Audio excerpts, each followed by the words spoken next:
Национальная федерация электронного спорта Туркменистана подготавливает игроков к чемпионату мира и Кубку Центральной Азии по киберспорту по таким направлениям, как PUBG Mobile и футбол, Dota 2, Counter-Strike 2. Во многих отношениях киберспорт похож на традиционные виды спорта. Игроки тренируются часами напролет, стараясь максимально отточить свои навыки. Команда национальной сборной Туркменистана, как и у других команд, имеет своего тренера. В данный момент мы работаем над тем, чтобы внедрить это все, перенимая лучшие практики и лучшие основы со всего мира. В этом году мы готовимся к Global Sports Games, которые будут проходить в Рио. Мы готовимся также к чемпионату мира, который пройдет в Королевстве Саудовской Аравии или Риаде. Эти игры будут проходить в ноябре и декабре, но ближайшее, что нас интересует и к чему мы в основном хотим подготовиться, это центральноазиатские игры, которые будут летом. Ну и в феврале этого года, буквально через несколько недель, у нас планируются товарищеские матчи.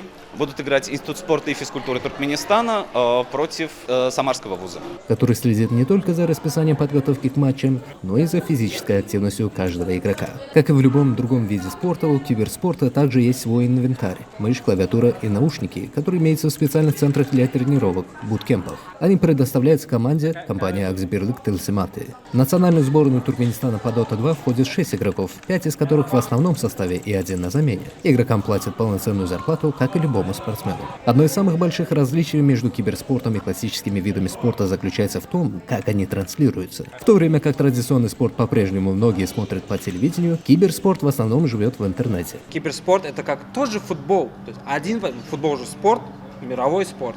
Киберспорт то же самое. Только это, считай, как совместить обычный футбол и шахматы. То же самое. То есть в шахматах ты один играешь, 1 на 1. В футболе вы команда.